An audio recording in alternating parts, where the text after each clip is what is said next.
Hi, everybody. Welcome to Dan on Sports. I will get to my Super Bowl pick in a future podcast, and yes, before the big game.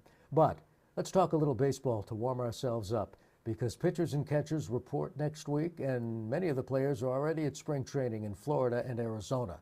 And every day there is baseball news, but there are a couple of stories that have come down the pike over the last 48 hours that are fascinating to me. Beginning what the Detroit Tigers have done, no one had the Tigers signing free agent Framber Valdez now, did they? Which goes to show you, you've got to take these rumors with a grain of salt because most of the time, they're nothing more than clickbait. No one had Valdez going to the Tigers, did they? Until it was announced on Wednesday night that he was going to sign this 3-year deal with the Detroit Tigers, making more annually than his teammate Tarik Skubal. I'm not going to get into the Skubal arbitration situation. That's for another day. But here's what we do know. The Tigers, in my opinion, have the best 1-2 punch pitching-wise in the American League, if not all of baseball. In fact, I am thinking of picking the Tigers to win the American League pennant. All playoffs. And you know they're going to make the playoffs, barring some kind of injury or something like that. The Tigers are going to be in the postseason.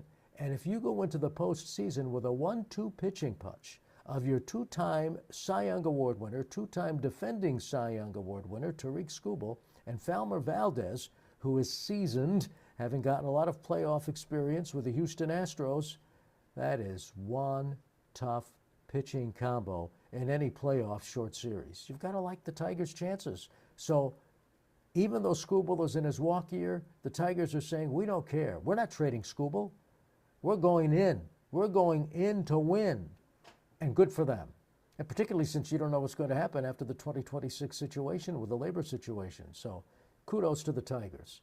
Red Sox with a nice pickup, shoring up their outfield and infield by getting Isaiah Kiner-Falefa. Had he been a half-inch more off of third base, he would have scored, and the Toronto Blue Jays would have beaten the Los Angeles Dodgers and won the World Series. But now he's a member of the Boston Red Sox. Great teammate. He can play the outfield. He can play the infield. He can DH for you on occasion. He can get that clutch hit. Nice move by the Red Sox. Yankees take, I think, a positive chance by going out and claiming free agent Yanquiel Fernandez off of the Colorado Rockies waiver list. And good for the Yankees. I broadcast many of Yanquiel's games when he played for the Colorado Rockies AA affiliate, the Hartford Yard Goats. He's only 23, left-handed batter. He has got a stroke made for Yankee Stadium, a tremendous throwing arm, bats left, throws right. Yankees took a flyer. He's 23, who knows? And if it works out, well, you wonder what's going to happen to the Martian, Jason Dominguez, or even Spencer Jones. Yankees take a flyer, don't have a problem with that at all. Rays Stadium apparently moving forward. You've got the governor of Florida. You've got county officials in Florida saying they're all for the Rays building their new stadium at the site of Hillsborough College, which is right next door to Raymond James Stadium where the Tampa Bay Bucks play, and also right by the New York Yankees spring training facility. And you've got to get the financing in place, obviously, but the Rays have already released some designs on what the stadium's going to look like under their new ownership. That franchise is moving forward. Kansas City Royals, apparently the clock has run out as far as the Royals building a new stadium in nearby Kansas, where the Kansas City Chiefs are going to build their new stadium, crossing state lines.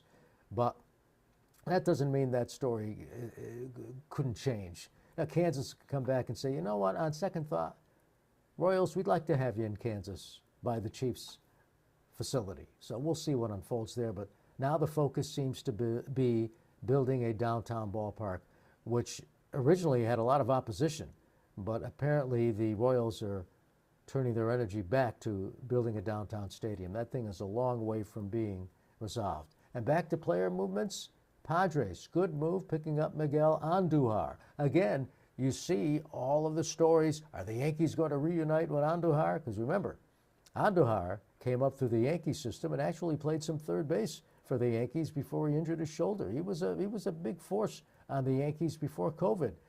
Nice bat, good infielder, but then things went awry. But he's always been a hard worker. I remember watching Andujar run the steps at Duncan Park in Hartford when he was with the Yankees AA affiliate At the time it was located in Trenton, he'd be out there before any of his teammates running the steps of the stands at Duncan Park, staying in shape.